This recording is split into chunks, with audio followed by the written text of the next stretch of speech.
Buenas tardes, señores alumnos. ¿Se escucha bien, por favor? Buenas tardes, doctor, sí se escucha. Muy bien, vamos a dar inicio a la clase de hoy día 5 de abril. Eh, Toca hablar sobre valvulopatía mitral y valvulopatía tricuspidia. Es importante, cuando hablemos de valvulopatías, recordar que las válvulas que tenemos nosotros son cuatro importantísimas. Las válvulas sigmoideas, que son la aórtica y la pulmonar, y las válvulas auriculoventriculares, que son la tricúspide y la válvula mitral. Ya ustedes a esta altura, ustedes saben la ubicación de las válvulas. Es, es importante tener la premisa de que las válvulas se comportan como puertas.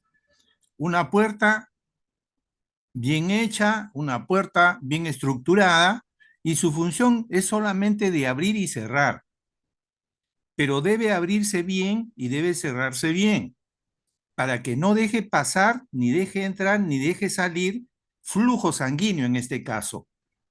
Entonces, la válvula, que es una puerta, cuando está mal abierta se denomina estenosis. Cuando está mal cerrada se denomina insuficiencia. Esos conceptos deben tenerlo claro, por favor. Cuando se abren mal, se denomina estenosis, y cuando se cierran mal, se denomina insuficiencia. Teniendo estos conceptos, vamos a hablar sobre la valvulopatía mitral. Ahí ven las cuatro válvulas, y las válvulas grandes que ustedes ven en la parte inferior son la válvula mitral y la válvula tricúspide. En este caso, la flecha señala a la válvula mitral.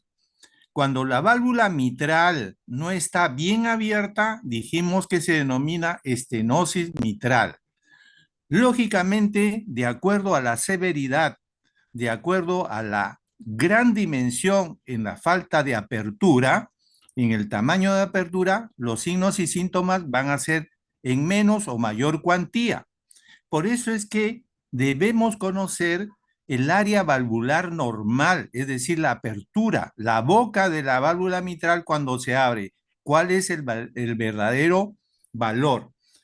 En base a esa disminución de este valor normal, va a ser la severidad de la estenosis valvular mitral, y por ende los signos y síntomas que van a tener estos pacientes de acuerdo a la severidad van a ser más floridos y más intensos.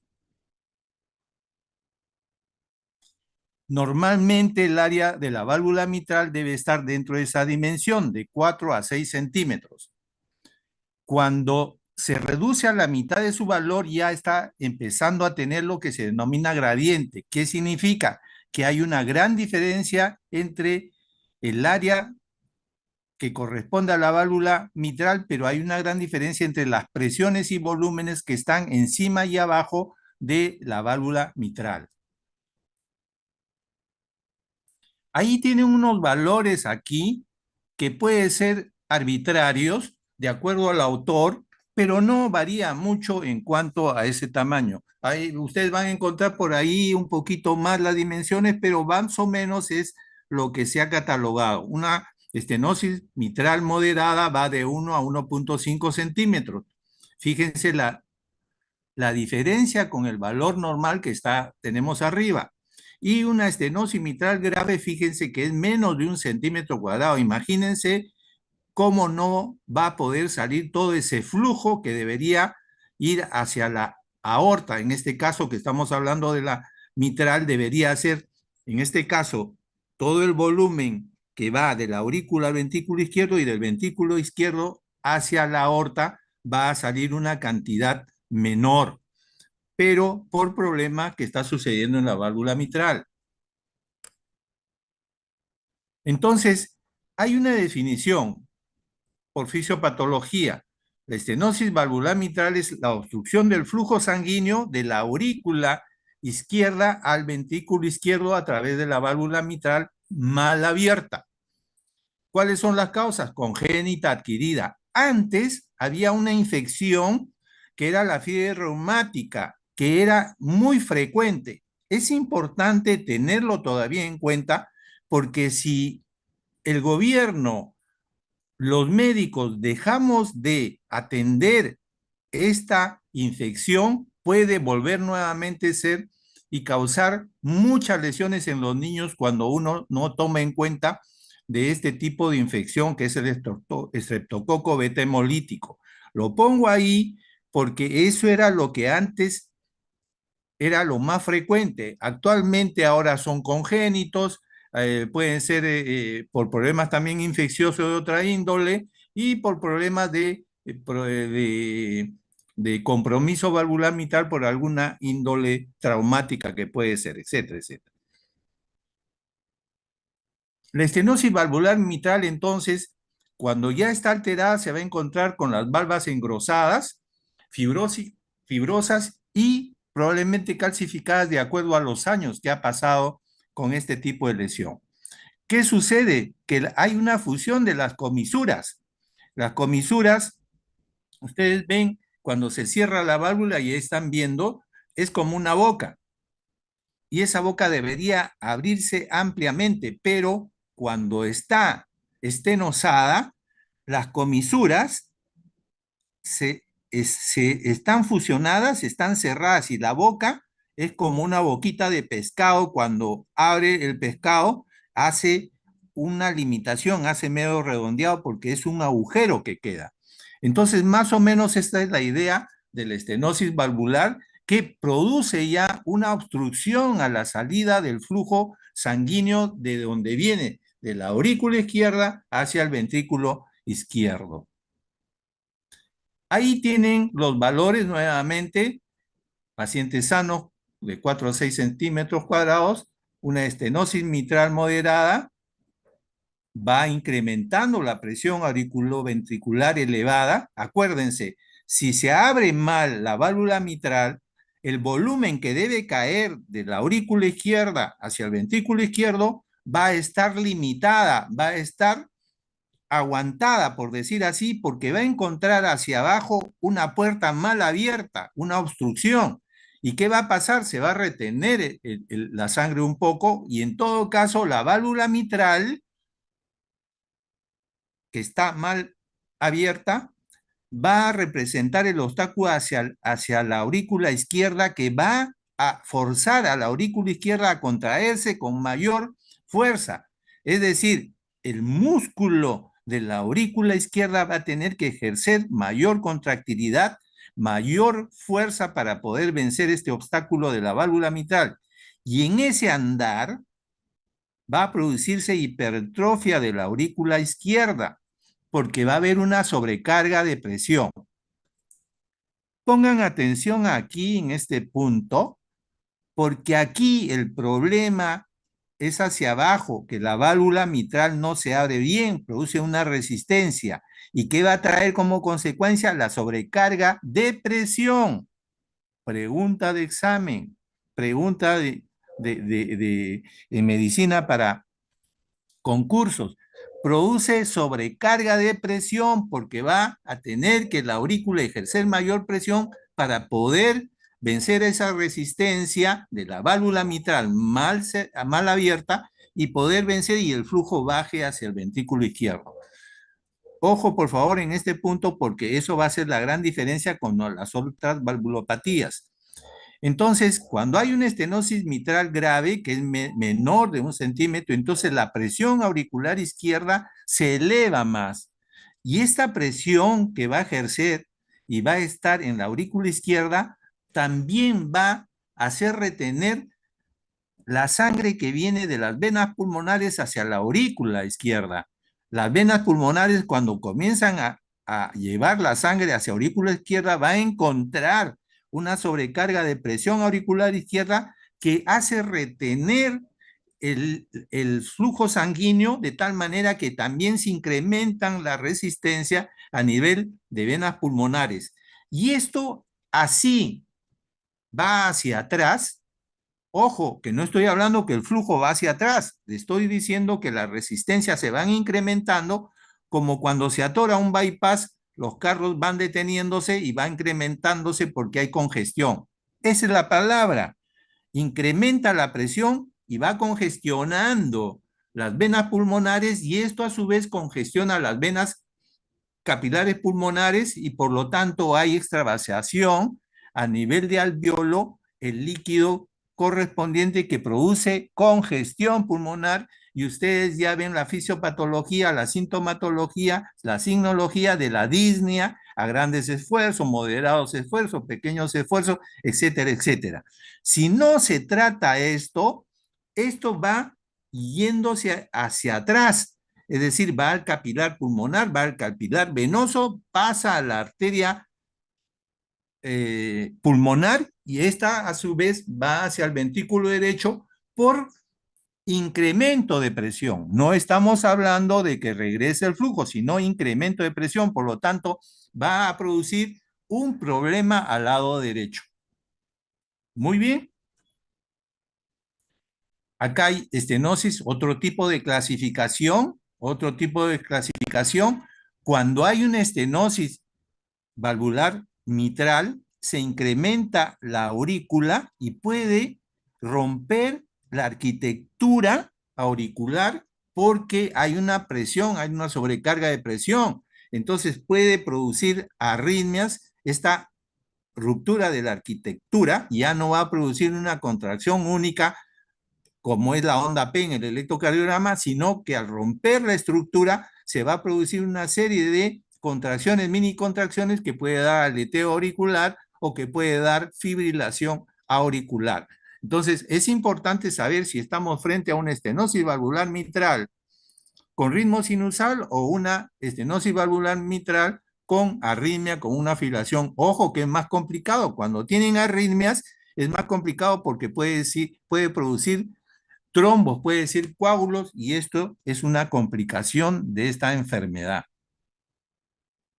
¿Qué manifestaciones clínicas tenemos? La disnea, fatiga, dolor torácico, hay embolias sistémicas, puede haber endocarditis infecciosa, es decir, cuando la válvula está mal, es fuente de foco para que colonicen algunas bacterias que pueden estar circulando en la sangre. Acuérdense que a veces hay caries dentales o se tiene alguna infección y pasa al torrente sanguíneo y puede localizarse en los sitios anómalos, en los sitios con lesiones. Y la válvula no deja de ser un buen sitio para las colonias puedan multiplicarse.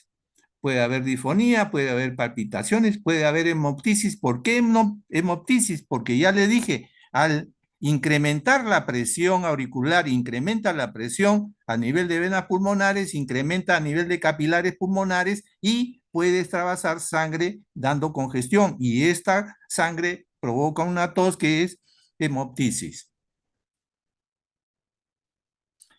Es importante entonces que ustedes recuerden en dónde está, en qué situación está localizado el foco de la válvula mitral. Hacen la inspección y la palpación y la auscultación como corresponde y que deben haber hecho ustedes en semiología y ahora con sus profesores de práctica.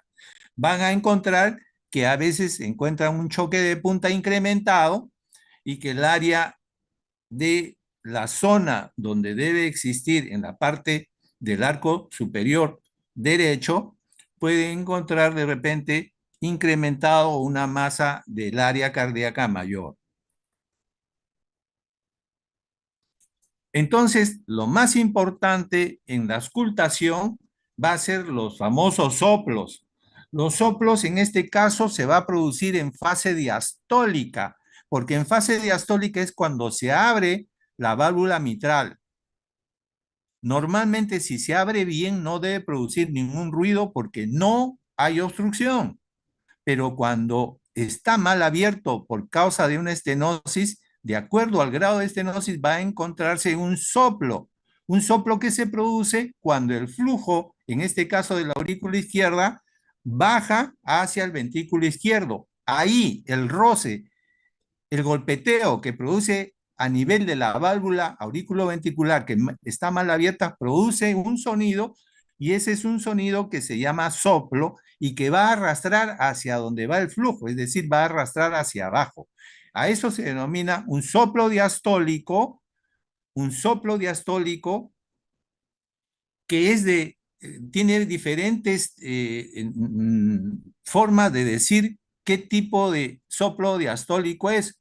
Un soplo en retumbo, un soplo en rodamiento, ya uno lo coloca más o menos tratando onomatopéyicamente darle un tipo de sonido, pero es un soplo que se produce en fases diastólicas.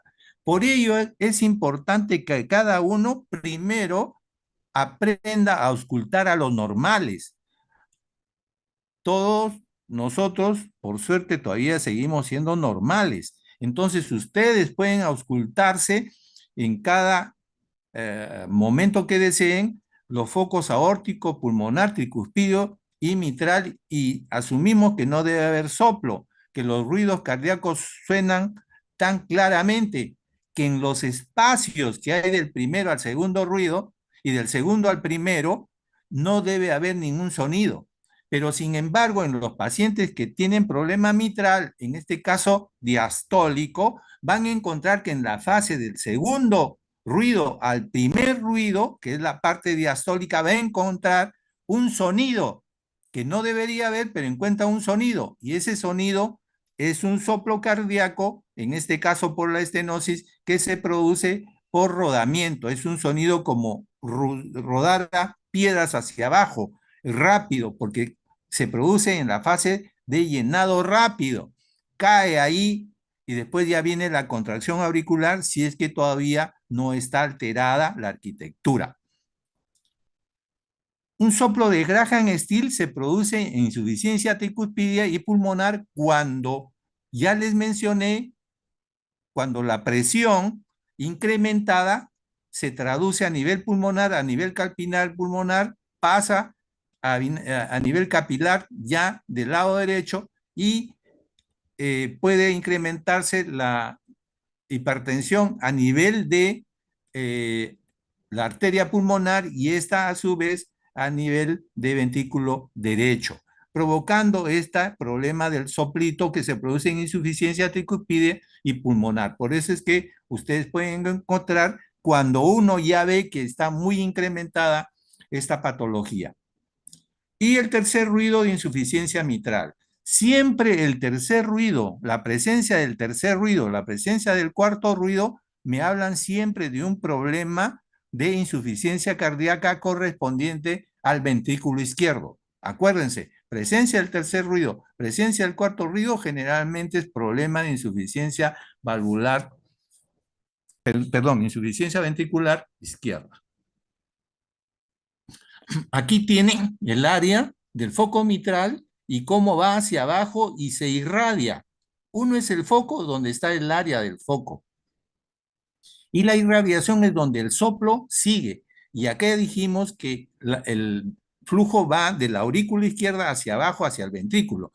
Como sigue el flujo, jala el ruido, jala el soplo y uno puede escuchar hacia abajo en el foco mitral y la irradiación, este soplo diastólico en rodamiento. Y en el electrocardiograma o en el fonocardiograma que antes se estudiaba, se ve que hay un soplo y ahí está el ruido que ven ustedes en la fase diastólica. Un dato importante a la auscultación es la presencia del chasquido de apertura.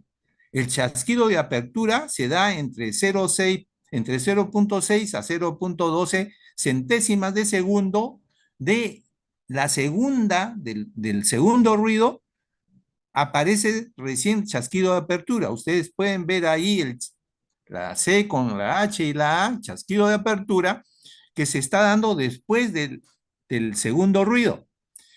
Cuando este chasquido de apertura se presenta acercándose más al segundo ruido, nos está diciendo que es más severo.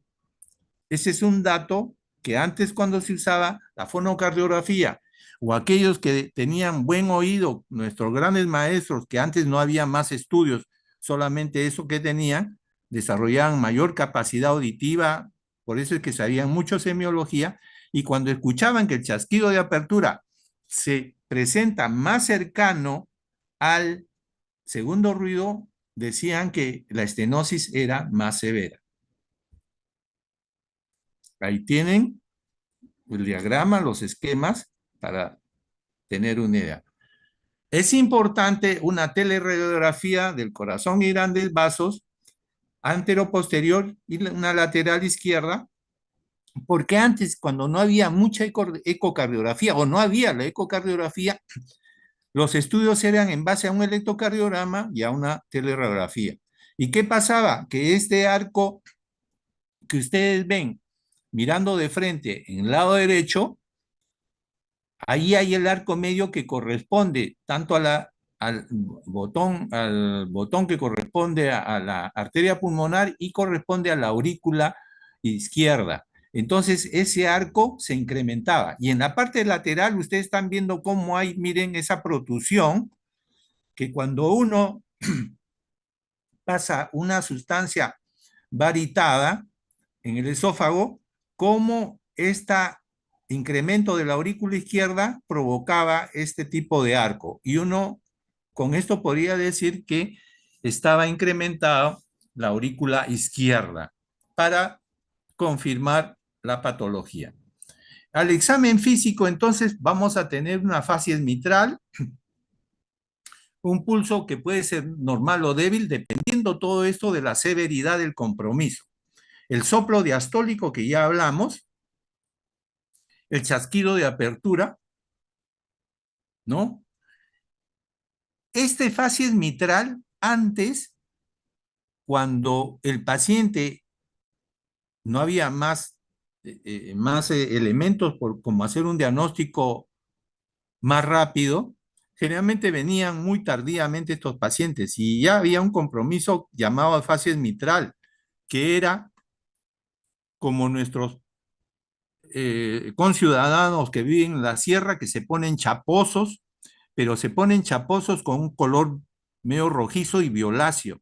Más o menos esa era la facies mitral. Cuando uno miraba algo decía, este más parece un problema mitral por ese tipo de fase.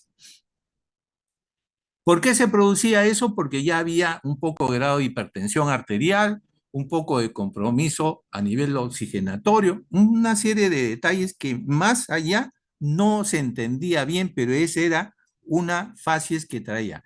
Felizmente, gracias a Dios, ya no se ve eso, porque ya se ha controlado la fiebre reumática, hay menos valvulopatías mitrales, salvo de aquellos que tengan otro tipo de infección, pero que produzca lesiones a nivel valvular. El pulso normal, como dijimos, pero hay reducción del volumen sistólico cuando hay mayor compromiso. ¿Qué pruebas diagnósticas tenemos? Empiecen por el más simple, un electrocardiograma. ¿Qué va a pasar en el electrocardiograma? Vamos a encontrar la onda P incrementada. ¿Por qué? Porque si estamos hablando de una sobrecarga, en este caso de presión, va a haber una hipertrofia y de repente va a haber rompimiento de la arquitectura y va a haber incremento de la aurícula izquierda. Ya vimos en la teleradiografía cómo la aurícula está grande y en el electrocardiograma la onda P puede salir grande. La teleradiografía ya vimos, la ecocardiografía, acuérdense, ahora es el gold estándar para todo estudio cardiológico, sobre todo en valvulares, es un gold estándar. Es decir, nadie ya debe dejar de tener este estudio. Lo que pasa es que hasta el momento todavía sigue siendo un poquito costoso, pero ya bajó sus precios en comparación al inicio. Entonces, hay que hacer porque sí me da con todo el software que tiene y todas las medidas que se puede hacer, me da casi exacto lo que pasa dentro del corazón. El tamaño, la severidad de la estenosis valvular mitral, que esto es importante para decidir o no si el paciente va a ir a reparación o prótesis valvular. Entonces hay una ecocardiografía transtorácica que es por afuera y transesofágica cuando se pone con un transductor que es como si fuese a hacer una endoscopía pero esto no llega al estómago, sino llega a la parte de mitad del esófago que mira por atrás al corazón y está más cerca del corazón para mejorar algunos datos o algunas medidas que la transtorácica no me dio. Si esto no es suficiente, entonces se va a un cateterismo derecho para hacer el diagnóstico y la severidad del caso. Actualmente se está usando la tomografía y la resonancia magnética para mejorar estudios que ahora son sofisticados, ¿no? Todavía siguen siendo costosos, y, pero sin embargo sirve para complementar lo que con estos exámenes no se ha podido dilucidar. Aquí tenemos el electrocardiograma, más o menos es así, pero en este caso no he tenido un ejemplo, pero es más ancho, por la P mitral es más ancha, pero la idea que vean en la radiografía que el arco medio, mirando ustedes el lado derecho, el arco medio está incrementada, no debería ser.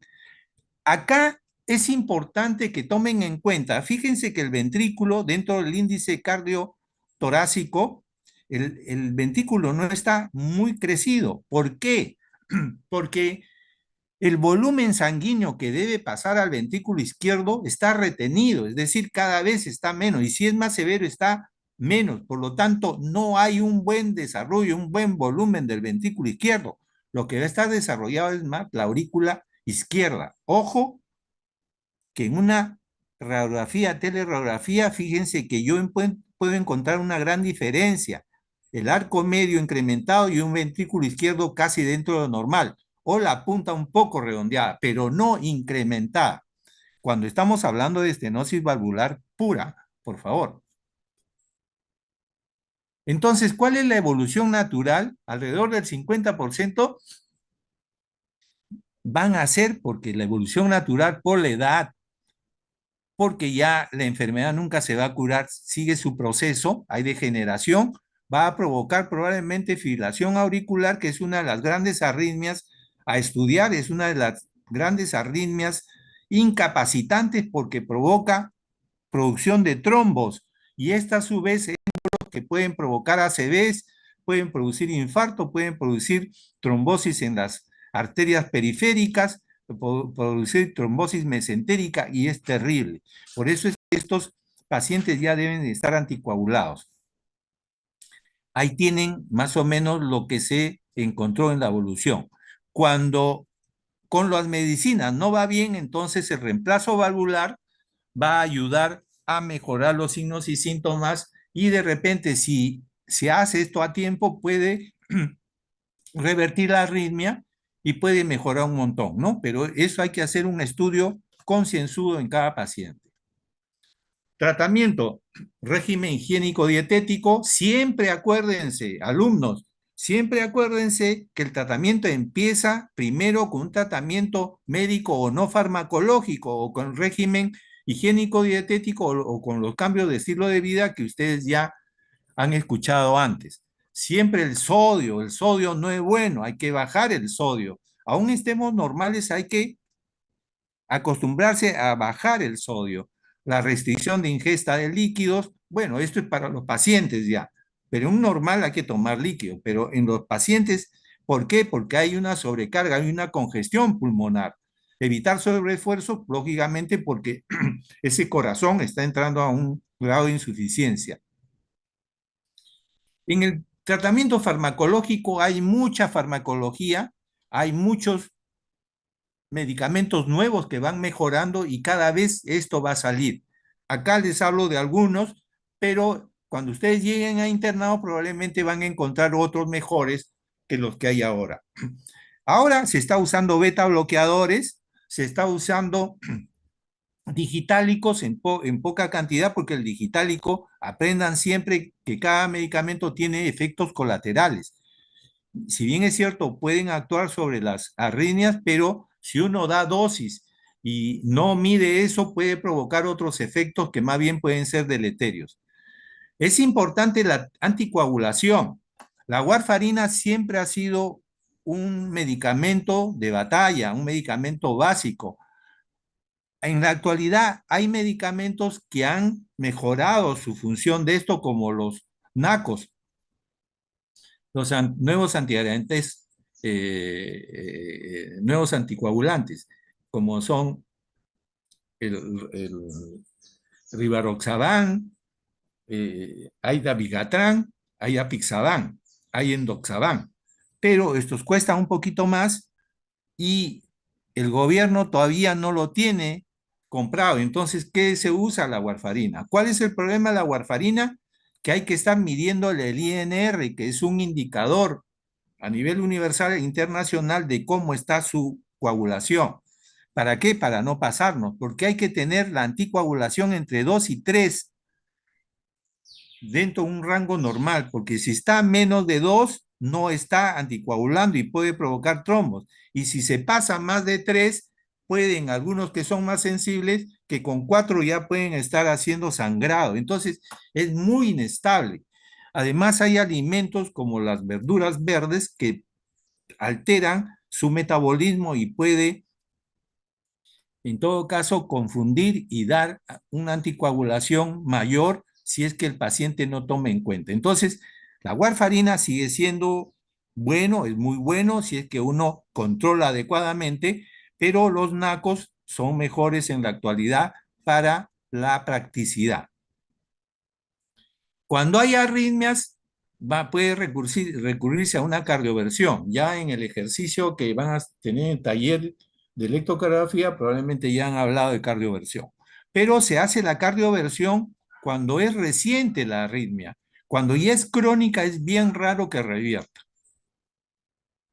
La valvuloplastia mitral. ¿Qué cosa significa valvuloplastia mitral? Es una técnica en meter un catéter que va hacia la válvula mitral y se infla un globo para que se abra, rompa un poquito el tejido valvular. Al romper el tejido valvular se abre la puerta y la sangre puede pasar. El gran problema está en que, como es un rompimiento, tiende a cicatrizar y puede provocar otros trombos. Por eso es que esta técnica tiene que ir acompañada de anticoagulación. Sobre esto hay diferentes técnicas, pero es un recurso para poder solucionar en los casos agudos. Cuando la valvuloplastía no era suficiente, entonces ya tendría que irse a el reemplazo valvular. Antes era a cielo abierto, es decir, tenía que entrar los cirujanos a abrir el tórax, entrar directamente al corazón, ir hacia la zona de la válvula, sacar la válvula y colocar otra válvula con toda una técnica que duraba pues 8 horas, 10 horas, 12 horas, pero que no estaba, no estaba exento de cualquier compromiso de infección, de algún trauma quirúrgico, etcétera, etcétera. Por eso es que antes era muy temido una operación de cirugía de tórax. En la actualidad se ha avanzado. Se están desarrollando a través de un catéter, llevar una válvula mitral hacia el sitio de la válvula mitral y se expande, se abre la válvula, se expande, se mete la válvula a través de este catéter que está colapsado y una vez que está en la zona, bajo ya una maniobra X, se suelta la válvula y se expande de tal manera que la válvula comienza a ayudar. Lógicamente, nuevamente repito, son avances que se está dando. ¿Tienen complicaciones? Por supuesto que sí. No 100% salen exitosos, pero son alternativas que se está dando y en el camino se van a ir desarrollando mejor, se van mejorando para la mejora del paciente, ¿no? Valga la redundancia. Acá tienen una visión de cómo este catéter a través de la aurícula, se rompe la aurícula, se perfora la aurícula, es una técnica, y se baja hacia el nivel de la aurícula izquierda, la válvula mitral, se insufla un balón y se deja y se suelta. Esta es la dilatación. Esta es la dilatación, cómo dilatan la válvula que está estrechada y con esa dilatación rompe las comisuras para que pueda provocarse la apertura y esto se denomina valvuloplastía. Perfecto, hasta ahí es la estenosis. En caso de la insuficiencia valvular mitral, es todo lo contrario. Acá ven la válvula mitral que está cerrada, pero está mal cerrada de tal manera que a la hora de la sístole ventricular, a la hora de la sístole, que debe salir sangre hacia la aorta, también escapa sangre hacia aurícula izquierda porque está mal cerrada la válvula mitral. A eso significa insuficiencia. Pero ¿cuál es el mecanismo acá que está sucediendo? Está regurgitando. El mecanismo es de regurgitación. La enfermedad se llama insuficiencia valvular mitral porque no está bien cerrada. Por lo tanto, pregunta de examen. Aquí va a haber una sobrecarga auricular izquierda, pero de volumen. Ya no va a haber sobrecarga de presión. Sobrecarga de volumen. ¿Qué quiere decir esto? Que hay más líquido acá. Porque en esta fase donde está, que es la fase sistólica, que está cerrada, también está llegando sangre de las venas pulmonares hacia aurícula izquierda. La cantidad de volumen que llega de las venas pulmonares más la cantidad que regresa de acuerdo a la severidad va a incrementar la aurícula, se va a sobrecargar de volumen y a esto se denomina dilatación lo que va a pasar. Acá ya no va a haber hipertrofia. Hipertrofia es cuando hay sobrecarga de presión, cuando uno desarrolla resistencia, desarrolla fuerzas, pero acá hay sobrecarga de volumen. Es como un globo que uno llena de líquido y se ensancha el globo a expensas de su pared. Va a suceder lo mismo. Pero acá sucede también otra cosa, que al incrementar el volumen, las venas pulmonares van a encontrar que está lleno y por lo tanto va a incrementar su congestión a nivel de venas pulmonares y esto también se va a transmitir hacia atrás a las venas capilares, produciendo lo mismo que se producía anteriormente. Lo que pasa que acá es congestión, sobrecarga de volumen. Va a haber congestión, va a haber la disnea, etcétera, etcétera. De acuerdo a la severidad va a llegar a una disnea extrema. Si esto se sigue, persiste en el tiempo, va a pasar esto hacia el ventrículo derecho, hacia ver su arteria pulmonar y el ventrículo derecho y aurícula. Por lo tanto, va a complicar al lado derecho. Hay otra cosa importante en esta patología. Si hay sobrecarga de volumen a nivel auricular izquierdo, esta cantidad de volumen incrementada a la hora de abrir la mitral, en este caso estamos hablando de insuficiencia, que es a la hora de cierre, pero a la hora de apertura, que está normal acá, todo ese volumen baja al ventrículo izquierdo, pero va a bajar un volumen sobrecargado, de tal manera que el ventrículo acá sí se incrementa, crece, porque hay una sobrecarga de volumen a nivel ventricular izquierdo, por lo tanto va a haber dilatación del ventrículo izquierdo. Entonces, ¿qué es lo que voy a tener a la hora de la placa radiográfica? Voy a tener un corazón, una aurícula incrementada, pero también un ventrículo incrementado. Diferencia con la estenosis valvular mitral. Son preguntas de exámenes claros, están precisos, que en uno hay sobrecarga de presión, en el otro hay sobrecarga de volumen, en otro no hay ventrículo izquierdo crecido, en el otro sí hay ventrículo izquierdo crecido o dilatado. Lo mismo que en la radiografía.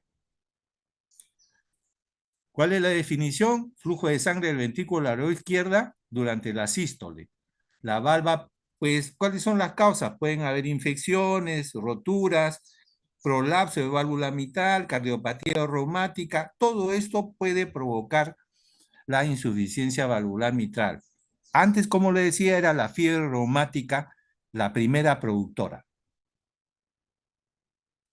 acá pueden ustedes tener una idea de la válvula mitral cuando se cierra, ahí está el ventrículo, pero cuando se cierra mal, fíjense, por prolapso, este es un prolapso de válvula mitral, ahí donde está la flecha, donde dice debido al mal funcionamiento de la válvula, esa válvula está prolapsada, pero hay un hueco donde deja regresar la sangre. Eso se llama regurgitación, insuficiencia. Esta es otra causa patológica, un prolapso de válvula mitral.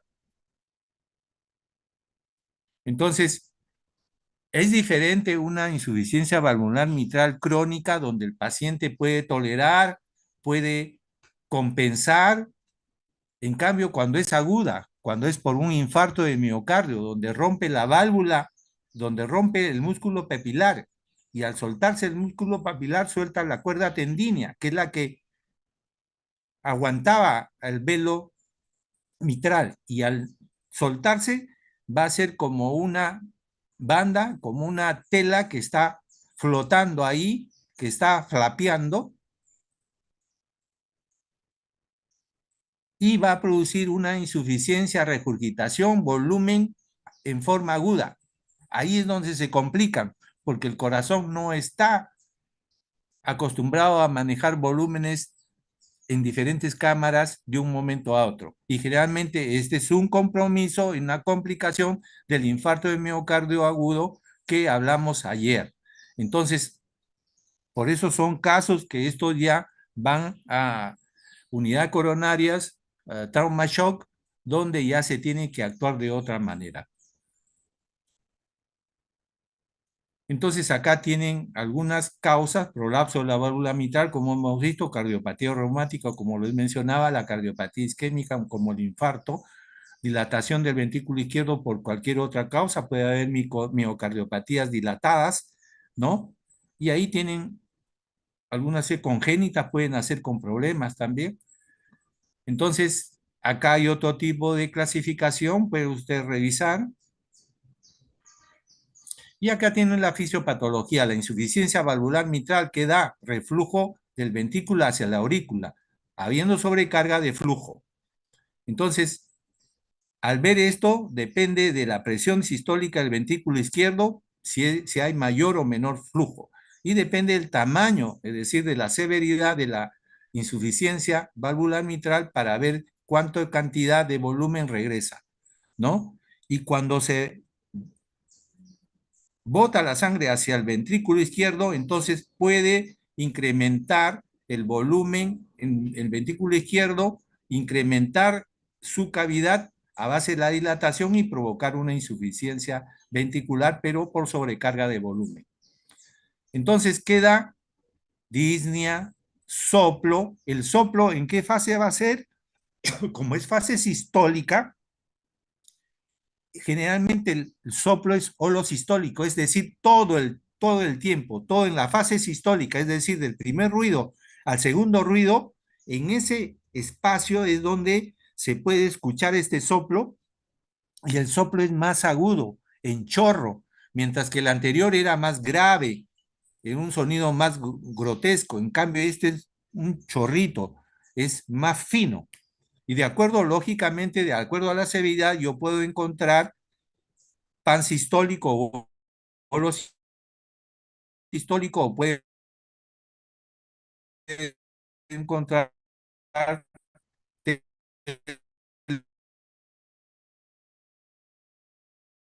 holosística de la aurícula, provocando arritmia, y dentro de esa arritmia la fibrilación auricular, que es la peor. Entonces uno puede escultar ahí el primer ruido cardíaco. Más importante es el soplo. Ya ustedes habrán aprendido que el soplo se clasifica del 1 al 6, porque hay diferentes clasificaciones. El más común es del 1 al 6 sobre 6, de acuerdo al grado. Si yo escucho muy levemente, puedo poner grado 1 o grado 2 sobre 6. Si escucho ya muy fuerte, puedo poner 6 sobre 6, diciéndome que ya es más grosero, o probablemente es más severo, o el hueco es mucho más grande. ¿Qué prueba diagnóstica tenemos? Igual, Las pruebas van a ser las similares, no cambia nada, pero siempre tener un orden, porque yo puedo hacer un diagnóstico claro con una cantidad de exámenes y no gastar en vano cuando ya no se necesita. Pero sin embargo, cuando uno inicia con estos exámenes y no puede dar todavía un diagnóstico concreto, hay que ir a lo sofisticado, hay que gastar cuando es necesario. El electrocardiograma, teleradiografía del corazón, grandes vasos, ecocardiografía Doppler, transtorácico o transesofágico, la angiografía con radionuclidos, cateterismo cardíaco y acá falta el, eh, el TAC, tomografía axial computarizada, el TEM, tomografía de emisiones positrones y la resonancia magnética, que son ahora cosas sofisticadas. Este es para hacerle ver del estenosis valvular mitral que vimos en antes. Acá el arco medio, la aurícula izquierda hipertrofiada y el ventrículo un poquito redondeado abajo, pero no tan grande. ¿Por qué? Porque el volumen que baja hacia el ventrículo no era la adecuado, la total. El ecocardiograma que me muestra esto que ven un mosaico de colores, me muestra un soplo. Lo que está abajo es un ventrículo izquierdo y lo que está arriba es la aurícula izquierda. Y ahí en el medio ustedes ven donde empieza un puntito beige del mosaico, es la válvula mitral. Por ese punto está escapando sangre hacia la aurícula. Y eso se ha capturado en este equipo de ecocardiograma, se ha capturado cómo está pasando de abajo hacia arriba por la válvula mitral un chorro. Y este chorro es estudiado, es mapeado y ya el aparato mide esto y le da un cálculo para ver cuánto de área tiene por donde está pasando y cuánto de área tiene la válvula mitral como orificio. Entonces hay una serie de formas de estudio y el ecocardiograma es el básico. Yo puedo estudiar con una resonancia, puedo estudiarla. Y hay otros estudios más sofisticados. Acá está la teleradiografía del corazón de una insuficiencia valvular mitral. Fíjense el gran tamaño del corazón, a diferencia de la estenosis valvular mitral, este es de insuficiencia. ¿Por qué? Porque el arco de acá ya creció y el ventrículo también creció y esto pasó al lado derecho y produjo también incremento a nivel ventricular derecho y aurícula derecha de tal manera que hay un gran corazón. La teleradiografía acá está alterada, los indicadores cardiotorácicos están alteradas a diferencia de la placa de la estenosis valvular mitral. Fíjense la diferencia y fíjense la diferencia. Los dos están con congestión, fíjense la congestión, uno por sobrecarga de presión en este caso y este por sobrecarga de volumen en este caso.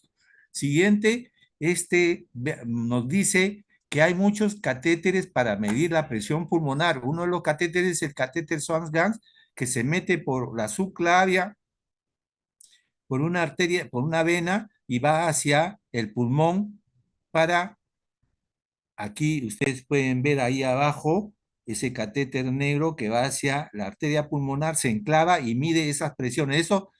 Eso que ven A, C, X, B son mediciones de las ondas del flujo en determinado momento.